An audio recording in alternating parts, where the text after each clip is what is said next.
Good morning, Hi, Rosemary. Barbara, and all of you who are watching. It's a great privilege to me to be able to share these treasures. The slides have pretty well been put away for the 60 years. They've had a couple of showings, but not as many as you might think, just a couple of times, some of them. And the journals were rediscovered by Dave after being misplaced for decades, and he found them in a box in our computer room. So it's a wonderful thing to be able to share them. It kind of pulls together almost 60 years of life that started long ago. So the first picture is of a very naive young person, myself, on the crow's nest of the freighter, which was called the Sunrana. It was a Norwegian boat, still in the dock in Montreal. Next one is my mom in the yellow suit and black hat, my brother-in-law, and the rest are very dear neighbors with whom I had lived among since I was 7, and with whom I'm still friends today, those who are still living. They're waving goodbye at the dock in Montreal. And I cried and cried when I left because I had a sudden knowledge that everything would be different when I came back. Next. I'm looking at that picture and looking how happy your mom was looking in that picture and what she might have actually been feeling. Exactly. I wonder at how she's able to keep smiling because she was alone. She would now be living totally alone. Okay. Yes. The first map, no, it's not. This is the end of Europe. This was just the end of the first part of life before Asia. And that's a Greek island, and it's goodbye Europe there. The map shows the departure from Greece, which is then the end of of Europe, and going a couple of days' journey across to Istanbul, formerly Constantinople, and then after a week there, moving on a combination of bus and train across great plains and hills, across an area that is known now as Kurdistan, and the area is in terrible dispute between Turkey and Iraq. And so this time it was peaceful, but it has not been in recent years. Yeah. Then down across the tip of Syria, and the line continues to go south and into Iraq. And about a month was spent in Iraq, and then it ends at Basra, at the edge of the Persian Gulf. Okay. So the next map is from the Persian Gulf, up top left, and down along the touching in the countries, Bahrain and Qatar, and then moving across into the Indian Ocean to Karachi, Pakistan, and getting off the boat, moving down along the coast and debarking at what was Bombay, now Mumbai. After a week or so there, it goes up more toward the mountains, but we didn't get to Kashmir. Travel was awkward. It was very awkward. Well, I was going to ask you, with that territory that you covered, I imagine that there's the boat, but there was train. Was there any flight There were no flights at all on this journey, okay, apart from one I'll mention when we get there, but we go up to New Delhi, and then down to Varanasi and Benares and across India, to Agra, and then to Calcutta, now Kolkata, and up into the Himalayas to Darjeeling, and back down to Calcutta. But from there, we had hoped to go to Burma, now Myanmar, but no one was allowed to enter Burma, even though it's right adjacent to India. You couldn't get into it. And we were forced to take a plane. Oh, okay. And so that was one journey that tipped down in Rangoon and then carried along to Bangkok. from Bangkok, so that's why it's a dotted line, but then from Bangkok we went a week there and then into Cambodia and then back out and down Malaysia and to Singapore. From Singapore we went on a boat to Australia. And so that was the end of Asia. Indonesia, yes. So that's the line. Yeah. And it's not like many people who tour, who go to a country and can really explore it. But we had to keep moving. And it had to always be pretty much in a straight line. The diversions were terribly difficult to plan. And we left England with, for two people, $1,700. Even 60 years ago, that wasn't very much money. That's what, about $850 each for the entire journey. Wow. And so we didn't have extra money to, and you'll see the pictures indicate it's a pretty much a penny pinching trip. Sure. And just remind us how many years it was. So you were 4 years in Europe, and then you set off to from Greece. And how many years did it take you to get to Australia? Well, the whole thing from Constantinople, Istanbul to Australia was the 104 days. Oh, of course, yeah. Okay. That's right. And I lived and worked in England. Yeah, the whole thing was from beginning to end, because we were also a year in Australia working, and then a long trip across the Pacific. That's another slideshow. Yeah. And but all of it was about 4 years away from home. Okay. Yeah. Thanks. So now we start into the Bosphorus, and it looks dark and mysterious, and it was. Turkey remained a mystery. And you can see I think that would be the Sophia Mosque. But Turkey for me was difficult because the weather was so cold and damp and wet. It was like the worst of a bad March here. Well, and it looks like you were there in February too. Yes. Yeah. So we can change and move into Istanbul. And there was a lot of change, please. Yeah, that was just looking up at a mosque, and the arches and the curves and the domes were characteristic. And so the beautiful buildings there were beautiful. But for me, it was a dark and difficult place. Yeah. Next, please. These are just two houses in walking. One is on what looks like a Dickensian kind of street. The other one, hanging on the hill there, possibly had a good view. But Turkey, it was possibly because of the first introduction to Asia. For instance, there are very few sit-down toilets. From then on, it's squat toilets. Also, the language, well, from Greece on, the language is formed with different letters. It's a different alphabet. Yeah. So you can't read street signs. And so I think the foreignness of Asia hit us for the first time in I keep wanting to say Budapest, in Constantinople, Istanbul. Mm-hmm. Next, please. Ways of making a living. These are obviously broom salesmen. Next. This poor guy, he's carrying the whole load. Yeah. Doesn't even have a little pickup or a scooter. Next.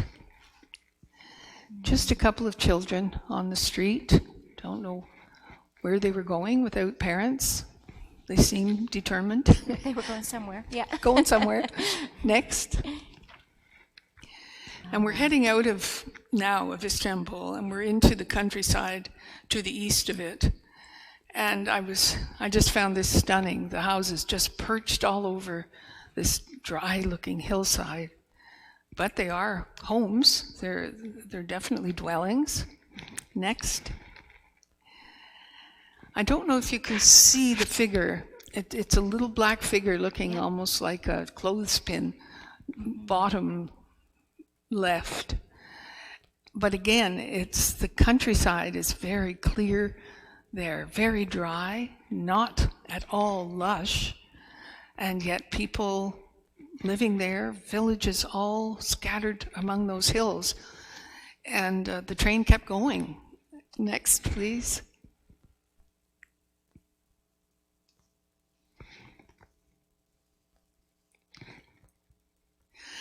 On a bus, we're in the territory now that would be called Kurdistan. You get a little idea.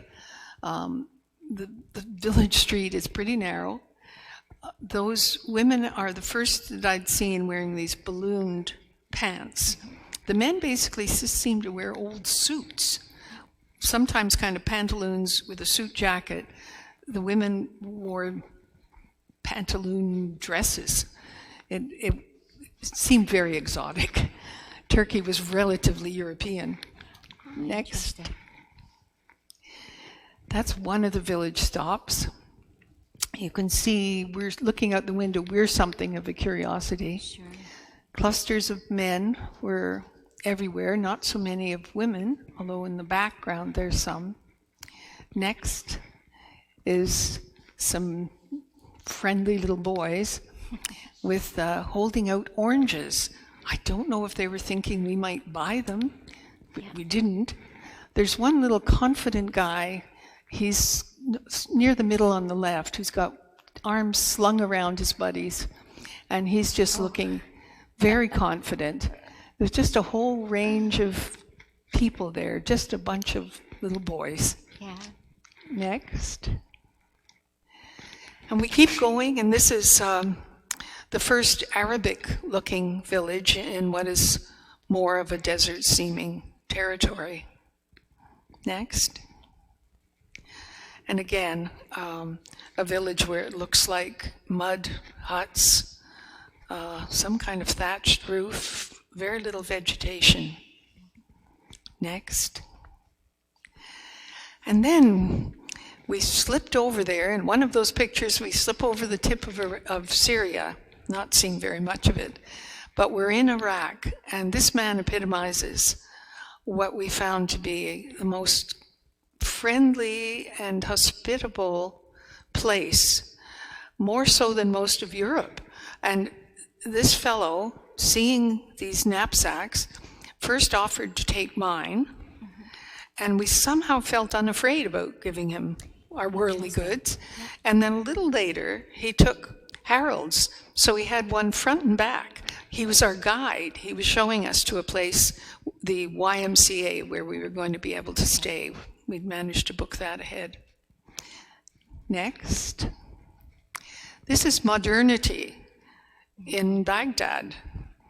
And it's very 1950s, I thought. And there were various forms of modern buildings in a city that nonetheless still was very Arabic and very different. Next. Taking tea. It seemed to be common pastime, with the men seeming very friendly with each other. Okay, next. This one I've always found strange. That little boy has a little table there selling neckties. And the man in the business suit and fedora, is he actually going to buy a tie? Is he actually just hoping to help out the little fellow? No idea, but it became more and more common seeing children at work. Okay. Next. More tea. There the tea maker has a little kind of a contraption there in a box, and he can crouch and provide the tea to clearly a businessman, a modern man, having his drink. Next. And because it's not a great photo, but it was the first hookah that I'd seen. And it just kind of epitomized previous imaginings of how Arab men spend their time, but a lot more drinking tea than smoking with the hookah. Next. And then on a little side trip within Baghdad, this was a sight that was astonishing. Clearly the truck was in a bit of trouble, or the bus, we could call it. And those are sheep. They're filling the inside and the top of that bus. And lamb, if you think about lamb kebabs as a treat, there's the lamb, I'm afraid, off to the slaughter. Anyway, next, please. I think I saw a comment on your sheet somewhere, just that the sheep were off on a not so pleasant trip. That's right. That's right. I should be mentioning that the price of staying places, if we were lucky enough to find a place to stay, was very low. It might be 75 cents. A lunch could be maximum 40 cents. Supper, I have a note here, 15 cents. So our measly money was actually going quite far. But this is a piece of desert crossing we got off at a train at night and slept in the train station, and in the morning headed out across this desert a couple of miles to the ancient city of Ur. And Dave looked it up for me yesterday, and it was created in 3800 BC, and the Sumerian civilization was very advanced, and they didn't build pyramids, but they built ziggurats, and this is a ziggurat to which we're headed. Next, please. And there's a little more of a path, and the ziggurat just lies ahead. And next, please. And there it is. There's two archaeologists that greeted us there, and they're still restoring it, but it's really a wonderful sight. So the next picture is from the top. A bit of a sandstorm is blowing up. So sandstorms aren't mythical, they're very real.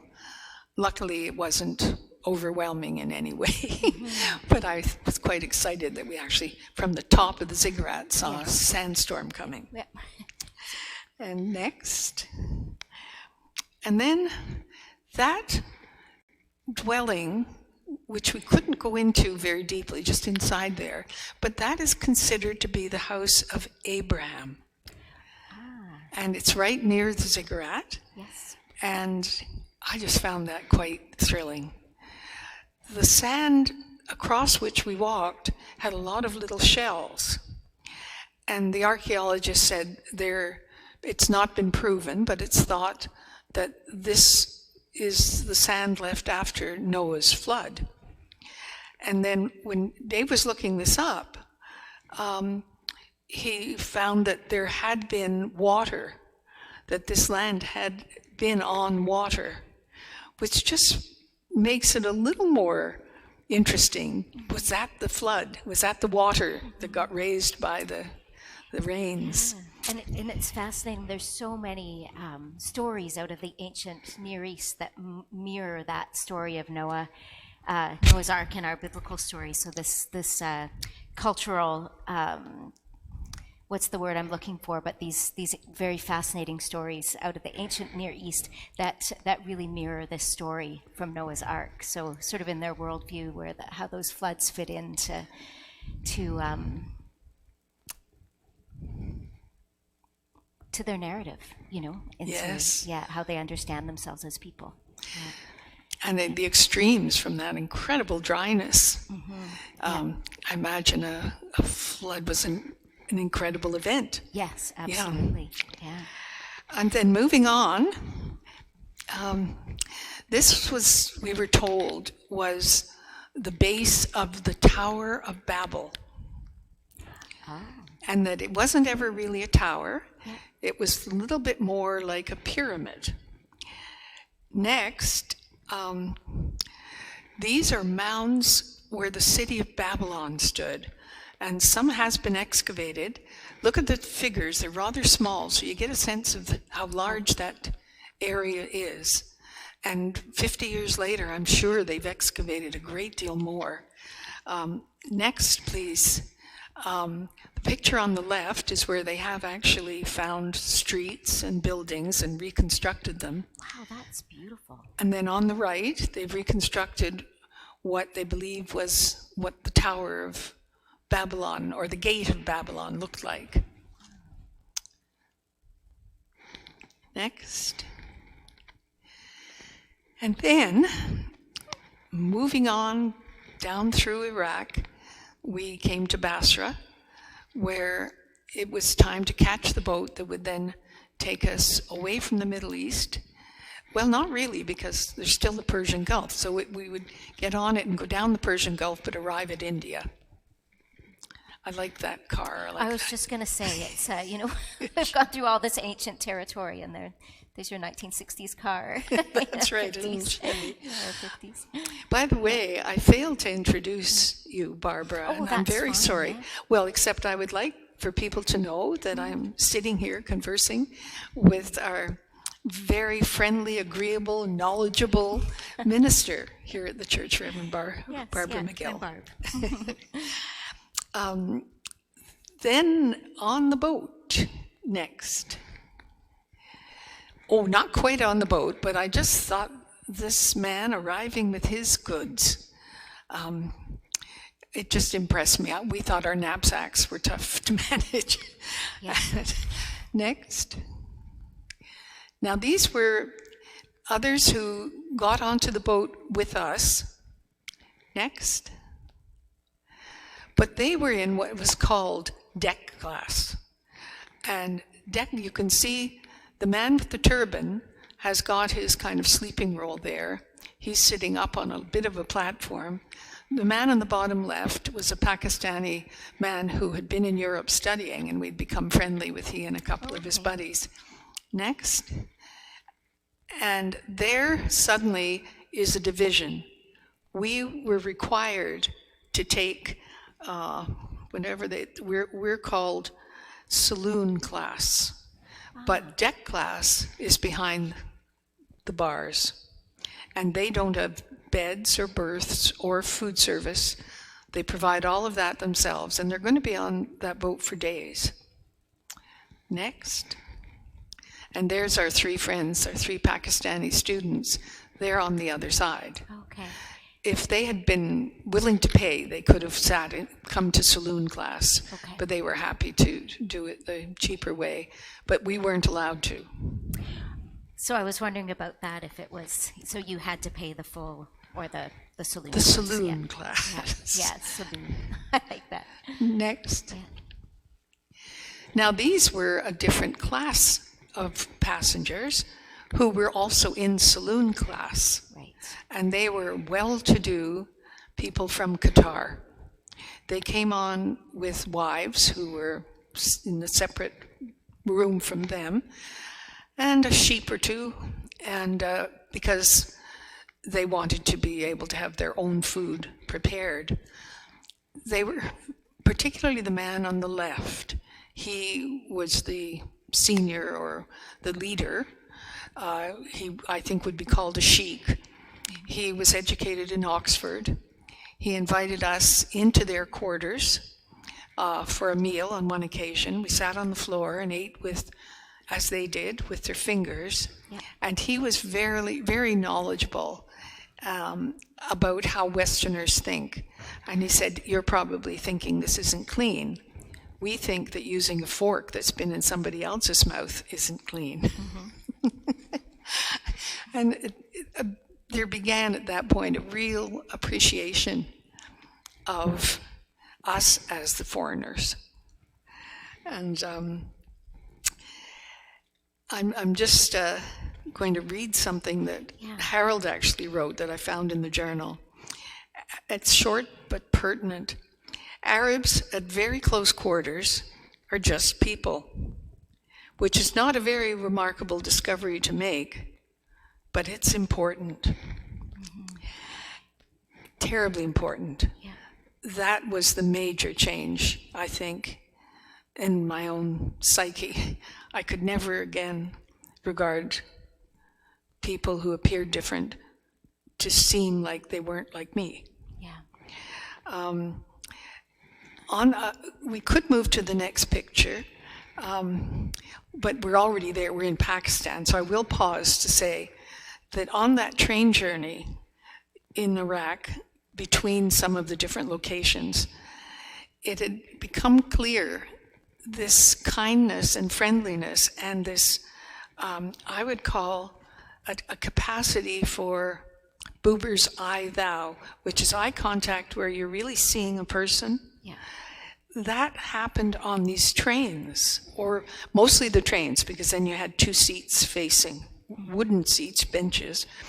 But in the dust coming across some of the desert places, I was coughing and I had some Hall's cough drops in my pack. I got one out, sucking on the cough drop, and this family across from us all squeezed together on a bench with a mischievous look on their face, looked right at me and began. So I reached over and they smiled and nodded and they all took a cough drop. And then later in the same journey, they got out of their baskets some oranges and they handed to us their oranges. And that kind of thing was repeated over and over. Yeah. One of the oddest things was in Baghdad, where because we were in the YMCA, people made a strong assumption, of course, that we were Christian. Mm-hmm. Well, many of them were really happy. The workers there, other people staying, some people around and about the place. They would really be thrilled that we were Christian, even though I was not practicing at that time. Yeah. And there was a woman there with a very pretty little daughter, and I said, "Oh, your daughter is lovely." She said, "Well, you know, Jesus made Christians very good looking." I thought, that's confidence for you. There's faith. So how convenient. Yes. So after stops at many places along the Gulf, Bahrain, from the boat we could see was particularly green and beautiful. But we're in Karachi just for an afternoon.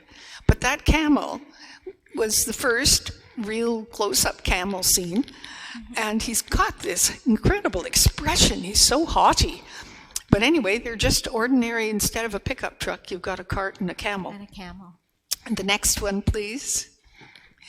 And there is a guy decked out. He's a traffic cop in his little parasoled stand, white uniform, belt, hat.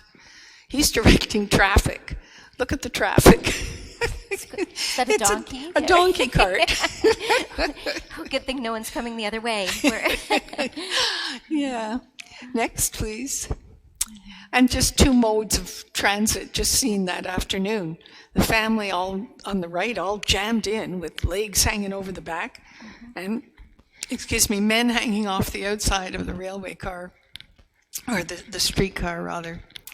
Next. Oh my, and then we arrive in Bombay. And it's in the harbor, early in the morning. It's one of my favorite pictures. But Dave and I happened to catch some of the old movie Around the World in 80 Days. Okay. And that shot was in the movie. And I thought, that was why when I saw, just that exact shot, I'm sure they were the same boats. And seeing it, I think I felt recognition. But I wouldn't have guessed it was from that movie, which my brother-in-law had taken us all to see a year or so earlier, before leaving Canada. Similarly, there were other shots in Around the World in 80 Days that I realized I had seen them and taken the same. I was a copycat, just a copycat. That's right. Just those little tastes of familiarity, though. Yeah. That's true. Yeah. But I just love that. That's a beautiful shot. Yeah. Next, please. People arriving in Bombay Gate. It's called the Gateway of India, and people are sitting on the ground. Now, this happened also in Iraq, but not necessarily people who were wearing lovely saris and Sunday clothes. I think we arrived on a Sunday. And from then on, we just saw people sitting everywhere. Next shot. On the left are porters at a railway. On the right is a kind of a tourist group. students, because someone seemed to be lecturing them. But it just became the norm. And when I think now of how hard it is for me to crouch down, and when I think of trying to get up from a position sitting down on the floor. On a hard floor, too. Yeah. On a hard floor. Yeah. But I think, without getting too explicit, the squat toilets develop the muscles needed to get up and down. Yeah. Something to be learned, perhaps. Learned, that's right. And if you look on the right, the carving on that stone is something that was found in some unexpected places. This is just somewhere in a village, but just really magnificent ancient carving in stone and marble. Next. Now, this is looking out from the window of the place we stayed in Mumbai. The Salvation Army, it was called the Red Shield Hostel. And the life going on in that flat over there, that we'd call it a tenement, but it was just, there was so much life. But further behind is a very fancy hotel, the Taj Mahal. So we're not far from a wealthy part of town, but this is a fairly humble street. On the right, I'm with a woman called Mrs. Stroud. I saw ultimately as a kind of angel. She's a missionary. We were together in the same place for 5 or 6 days, and so I had a lot of time with her. And she was one of 2 people in my life I've met whose faith was so profound that it guided everything they did. She, as a young woman, had been told by God that she was to marry the man who would next appear in their church group. And in walked an old man, and he was to be her husband.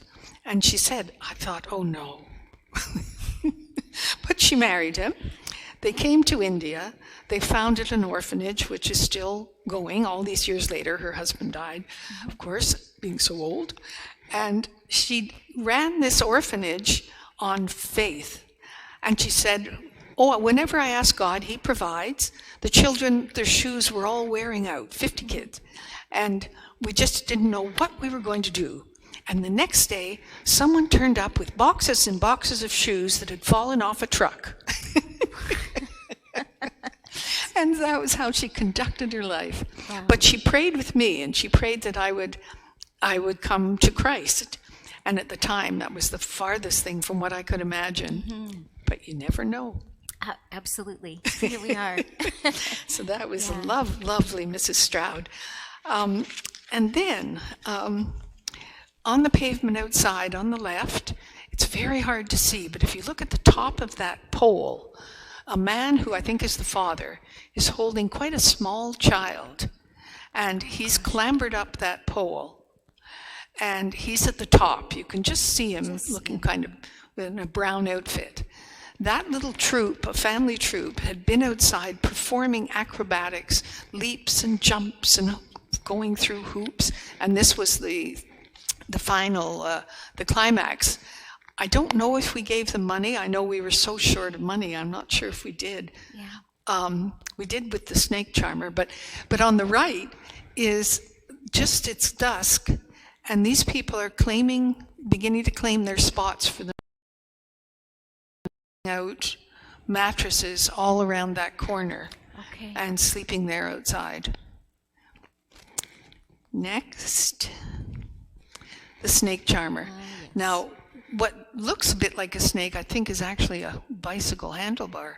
But there is, if you look carefully, there is a red, kind of a skinny red snake. There it is. It's got a cobra. Fan thing on its head. And so he really was, with that little pipe, able to excite the snake to come up out of the basket. I found that pretty stunning. I think he was the one we were able to give a bit of change to. You're pretty close there from the camera. We are. I know. I'm not sure how close I actually got. Okay, now these are ways of making a living, but I'll just stop for a moment. I do wish that I'd included a picture from a temple, Because some of the temples, of course, were glorious if they were in beautiful mosques or whatever, but a lot of them were, to Westernize, very gaudy, very silly and sentimental, heavily painted statues with black eyes made up. But then, on one occasion, well, I'll read, this is an excerpt from the journal on 19th of March. Trip into a Jain temple, the Jain sect, near Bombay.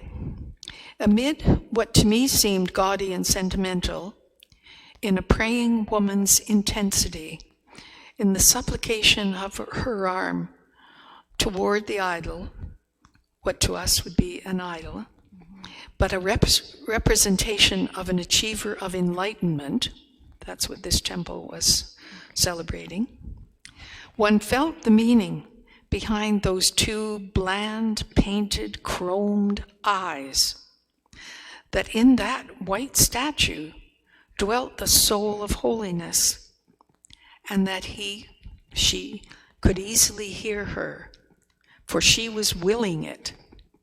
Her devotion could make those eyes into the eyes of God, while she obliterated all else but love.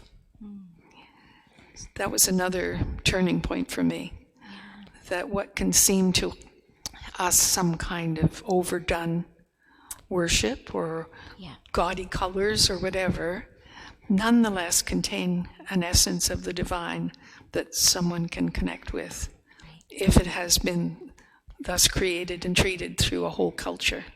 Right. So now making a living. Girls with these heavy baskets of what seem to be like coconuts or melons, but even the little one is carrying them. On the right, this older woman, she was gray-haired, is selling jewelry. Next. And the rickshaw driver, in his case, he's got a bicycle. And while I might at one time have thought it immoral to have another person ride you around, it was his way of making a living, and failing to ever do it was denying them the little means that we had. Yeah. On the right, this one fascinated me. It's a real estate poster or billboard, and it says, "Live like a Raja in own house in Ramshwar Park." And the picture is very white-looking man and woman sitting under a big umbrella enjoying a drink. And you can't quite see what the houses are like, but real estate agents... I'm just thinking you could see something similar to that in out in Niagara or something. That's right. Oh, it did surprise me. Next, please. This lady was the laundry lady in one of the lodgings we had, a kind of B&B, I think in New Delhi, and she was happy for me to take her picture.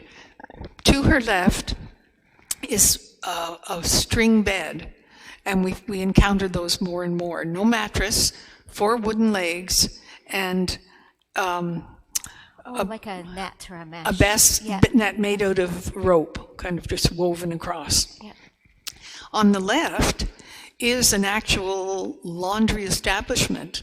The people seem to live, the laundry family, live in the tents, and they're doing their washing and hanging it about on trees and whatever, just outside the B&B, making a living.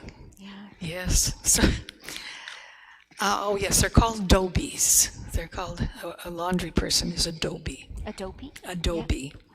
The dhoti is the kind of diaper-like white trouser thing. Okay. But dobies are laundry persons. Next, please. These are city workers. They're making their living wearing, creased pants and shirts and whatever. But there's a dog there. I don't know if you can see it. Yeah. At least they're not kicking it or stepping on it. Saw a lot of children throwing rocks at dogs. I think dogs are competitors for food sometimes. Yeah. But in that case, they're just going to work walking around a dog. And in the market of New Delhi, I note that there was an amazing mixture of peoples. Sikhs, Muslims, sadhus, which are holy beggars, just plain beggars, Jains, who wear masks so they won't breathe in insects and kill them, Yep. Hindus and cows. An amazing collection of humanity and beasts in the market of this city. Okay, so then we're traveling across India.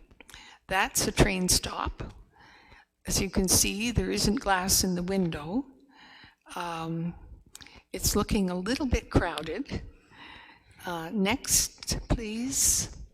That's another stop. That's a train station. But it's pretty casual.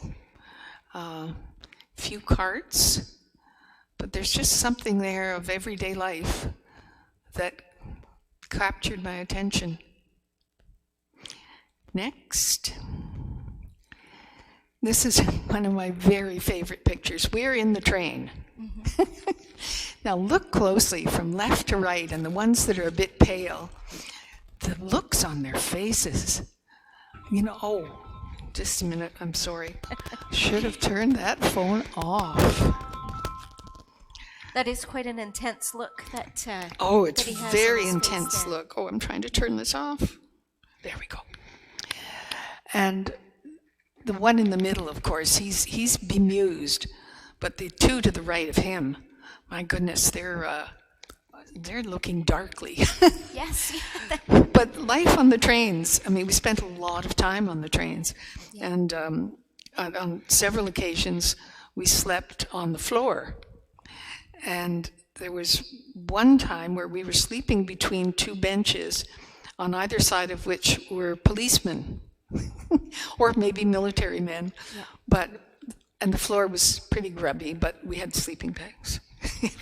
Anyway, the trains, that's a train.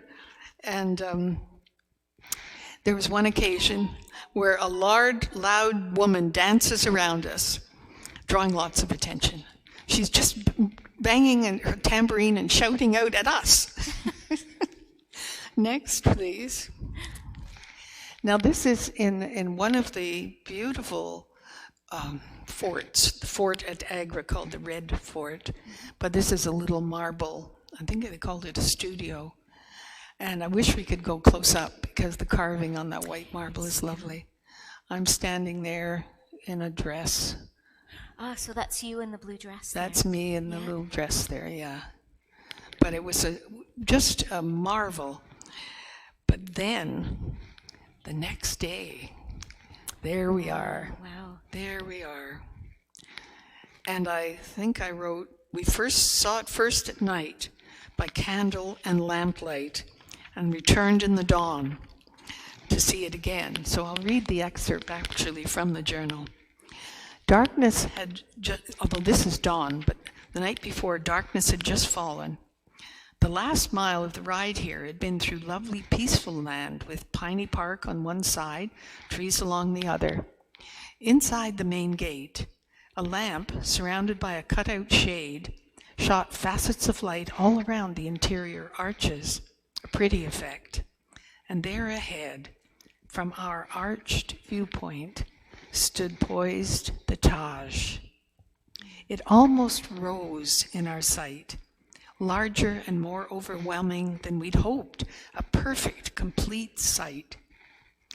We gazed from a few viewpoints far back and then approached it along the square pool, rectangular pool. As we went closer, it stood more beautifully composed, not losing, but gaining by fresh perspectives. The openness behind it perhaps helps it reach out toward you, almost too beautiful. And this was in darkness. So then we went back at dawn the next morning at 5:30, and this is a picture at dawn. Beautiful. And there's a little bit closer. I took a lot of pictures of it, but felt it wasn't fair to dwell on it too much, even though I still think and as you get closer, there's jewels that have been embedded in the marble and then somehow polished so they're smooth with it. And the carvings through each of these windows, it's an intricately carved screen, I think of cedar. Anyway, it really is a sight. Yeah. Are you able to go in? Yes. Were you able to go Oh, in? yes, to Yeah. go in. And there were a number of Indian people there in the early morning, but I was surprised. One man was walking around, just kind of not gazing, not awestruck, but as a toothbrush, they use a kind of stick that's been sort of frayed at the ends. He's walking around brushing his teeth in the Taj Mahal. And so I think for them, it's just part of who they are. If they live in Agra, the town of Agra, and whereas we were just thunderstruck. Yeah. So going closer is the next. Oh no, that's it. Now, another form of beauty is the next one. These little people playing in the water in what is, I'm sure, the water supply on that street. But I just found them beautiful. Next. And there were streets that would have these raised rooms, and the whole thing was just so many people on these side streets. It was a rickshaw, I think, that was taking us. And there's almost shelves in the walls, almost like little shops with men lounging, and maybe traders are in there, but I don't know what they're doing. They might be drinking tea. I don't know. Next, things for sale. On the left, you probably can't see the words, but it says ear digger, 10 cents, something like 6 for 10 cents. I mean, there's an ingenious fellow who somehow has gone around finding metal and turned it into something with which you can use for your personal hygiene. To get your ears. And then that drink, because of there being a law against importing so that India could develop its own industries, its own businesses. So this was in the 60s. This is their Coke. But for a Westerner, of course, it's a very odd name. Yeah, my grandsons really thought that was silly. They happened to see this one picture. Yeah. Sean aspires to have a collection of photos of odd signs, and that would fit right in with that. Oh, good. You'd be welcome to have it, Sean. Yeah. Then continuing again, next, across the north, these are 2 shots of towns. The colors were so intense, and I think I wrote at the time what would be eccentricity anywhere else. Here just blends in. The colors are intense. Next, please. And so their clothing is intense. And sometimes there's trees to create a little shade, but I just found it all very picturesque. And somehow that street, it looks to me, it could almost be a southern U.S. or something. Well, I know what you mean. It's sort of that tropical kind of. Horse and buggy and a bicycle. Yeah. Next. And then, oh yes, just in the countryside. If you look closely, I mean, this is a plow, and the bulls, the cows, the buffalo are vital to agriculture. And so they do care for them. Next. But then here are people doing their laundry on the holy site, the holy river, the Ganges. And the city has been called Benares or Varanasi. But to get down to that waterfront, you do arrive at a train station, but you walk through the town and then down a kind of a narrow street that is perhaps the most pathetic sight we saw. It's lined by lepers who have lost limbs. So there are children and people of both genders with no limbs or one hand. And they line a whole street. And of course you want to give. And at the end, I have a bit of a rumination on that dilemma of how to give. But these people are doing laundry in the Holy River, and then the next is local people looking at those who are bathing. And then the next are tourists, and they're being rowed by the two men at the front. And it's hard, I wish we could have a close-up, but these are ladies in their flower print dresses and little hats. And for some reason, we got the impression it was a group of German tourists.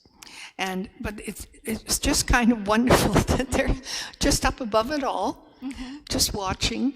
Sailing by. Yes. And further down are the burning ghats, where they take the bodies of people who are blessed enough to be able to have their ashes, their burning pyre, and then their ashes put into the Ganges, because that would be like an ultimate burial or end of life. And other people are scooping up the water and washing with it. And it's astonishing. The river apparently purifies everything. That's faith. That's right. Now, did you actually encounter yourselves very many fellow travelers? Oh, that is, as they say, a wonderful question. Because initially, when I wrote that introduction, I said, I don't think that like it wasn't yet a time of a lot of European and American travel there. Yeah. But as I was reading the journals, we had friends of all different nationalities, kind of one at a time. And there was an American girl staying in that same Salvation Army hostel. And we had met her on the boat coming down the Persian Gulf, and then we met her again in Australia, where we stood July 1st on a corner and sang "O Canada," even though she was American. But yes, there were Pakistanis, there were some other Canadians, but usually one or two. Right. So it wasn't yet a crowd, and which was a blessing. Yeah. Yes, I mean now, 6 years later, who knows what kind of access you would have to get so close to people, and I don't know. Now, next picture, a passing wedding, just like that. Fantastic. And we had seen elephants and camels also along the way that are used as beasts of burden in agriculture, Right. and helping with construction. Next would be places to sleep. This was something that the railway provided as a sleeping compartment at a station. There were sort of little narrow cots, and there were beetles, 2 inches long, hard-shelled beetles. Yeah. Very hard to get them out. And the next one was a dak bungalow, which the government provides. And there were little snakes outside, and there were geckos on the wall. And in the journal, I do admit to being pretty nervous going to sleep in the sleeping bag, because I kept imagining little snakes coming into my sleeping bag. Yes, yeah. I lived briefly somewhere where there were flying cockroaches that were about the size of a date, and that was, I mean, a cockroach is one thing, but one that flies is a whole other. Oh, and other where was this? Actually, that was in just outside of Phoenix, in Arizona. Yeah, yeah. It's a whole different thing. That's right. Oh my, we're spoiled, eh? Okay, next we're moving on, I hope. Calcutta. These are rickshaw taxi drivers waiting for a job, waiting for a client. Next. And there is one pulling me. I mentioned the sandals I bought in the introduction that were considered to be very beneath a tourist and seen as almost insulting, but there they are. Just get a little cat to them of your toes. Yeah, there, the one that could put it over your toe. And next, but think of how much strength. Now here is a calf just born on the street, and so that regard for cows is profound. Yeah. And in the next picture, the calf is nursing. And right there. Next. And of course, what comes to mind is Mother Teresa.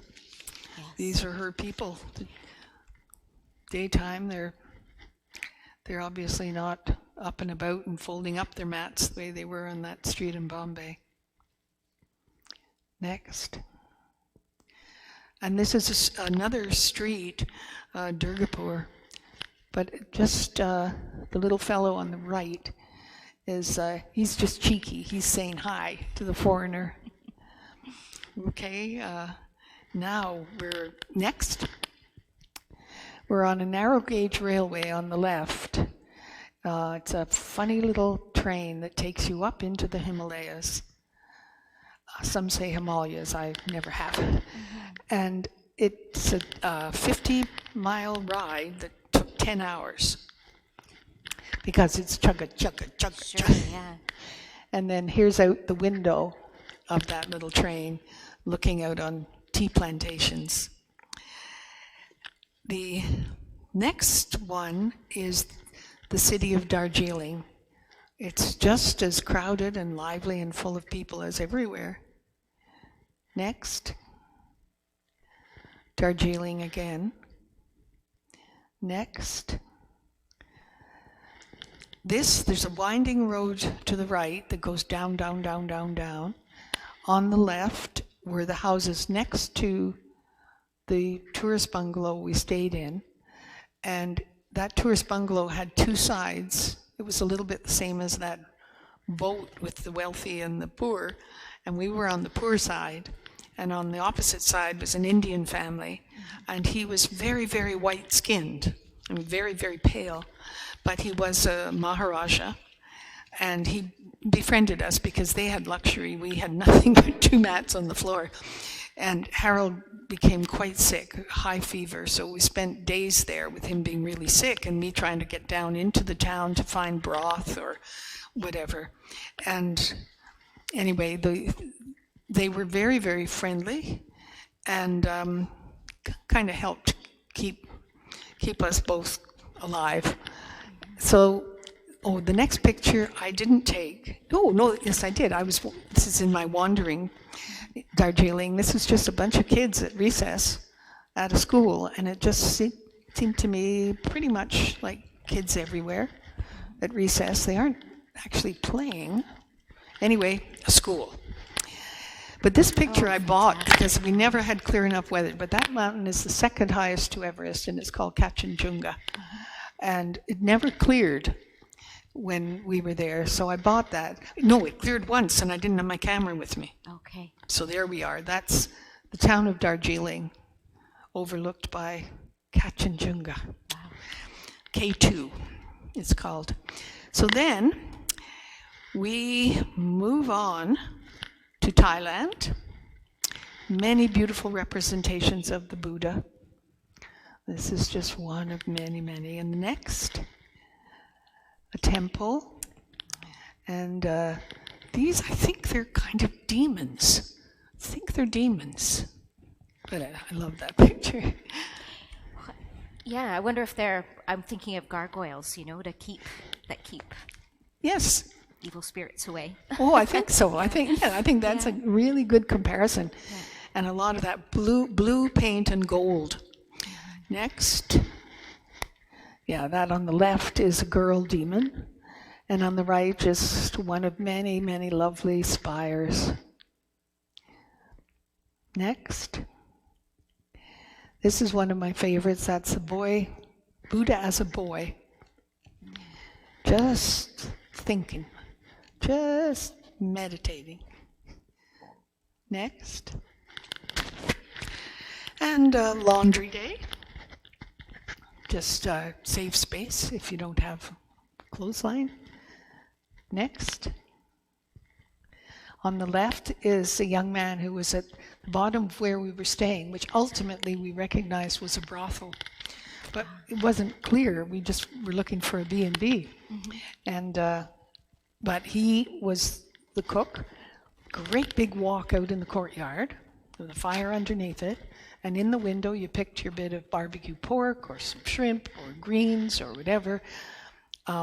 He took them all over to the wok, put broth in it, cooked it around, and that was supper for really just pennies. Oh my, it was wonderful. Sounds delicious. Yeah, yeah. And on the right, just women in a market. But I thought that traditional dress, it's so flattering.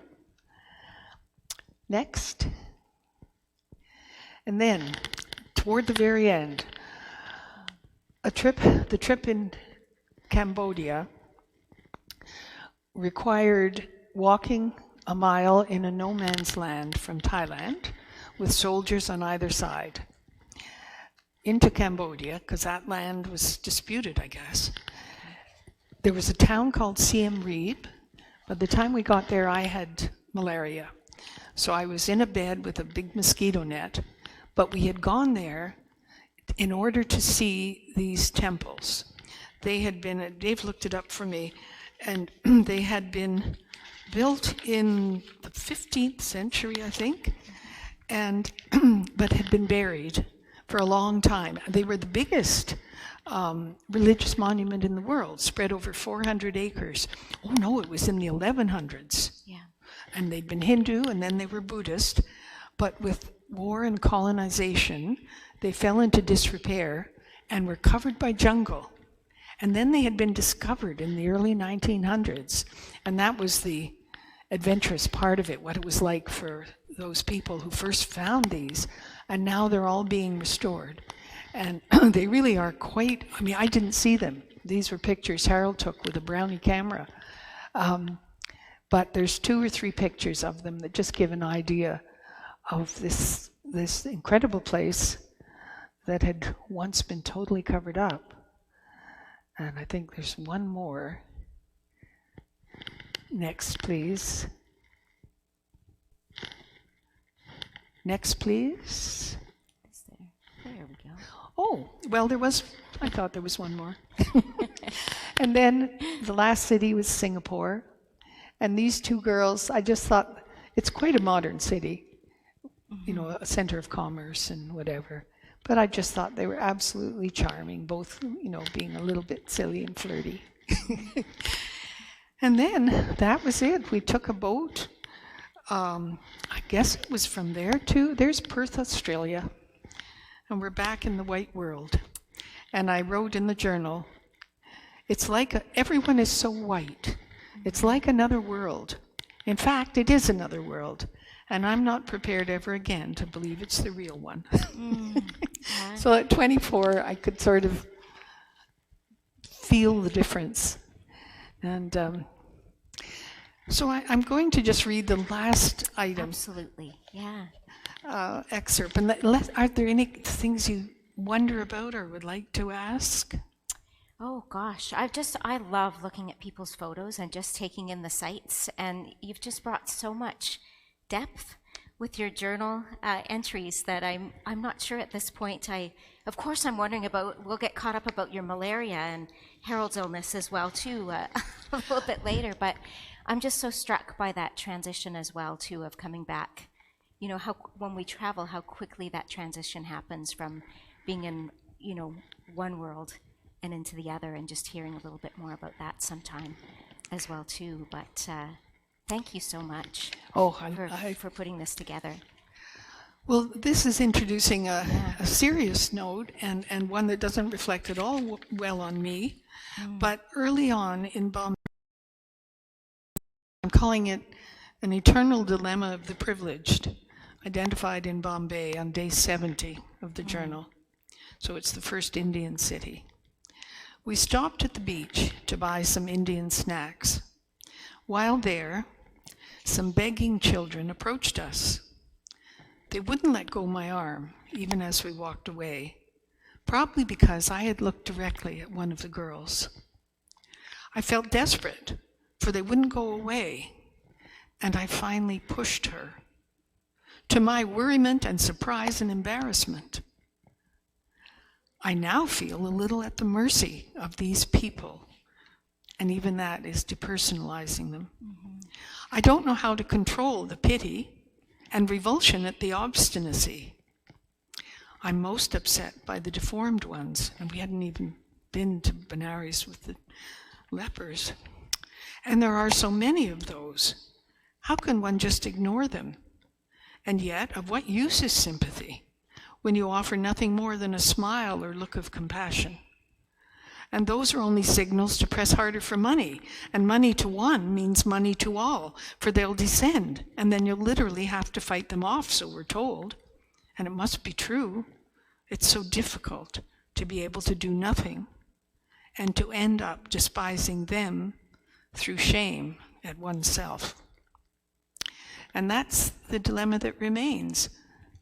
And I think it's a Christian dilemma. How do we give and give and give when we might be at a point where we're depleted or we don't have the resources, but it becomes an impersonal act if it's automatic, if it's just, I'm sending off my X dollars to the Cancer Society, and the real world is hurting so much. And how much can we give of ourselves and how much do we have to care for ourselves? And there is that combination of shame at encountering really deep need and not being able to do anything, or when we start to do it, beginning to feel swallowed up, which I know for Christians can be an issue of being burnout, just another form of it. So anyway, that's one of the less enlightened views that has not been resolved through this great adventure, of which I'm so grateful and so thankful to Dave, because without him I couldn't have done it, and to Harold Arthur, who was my companion and was a pretty good traveling companion, pretty darn good. So Yes. there we are.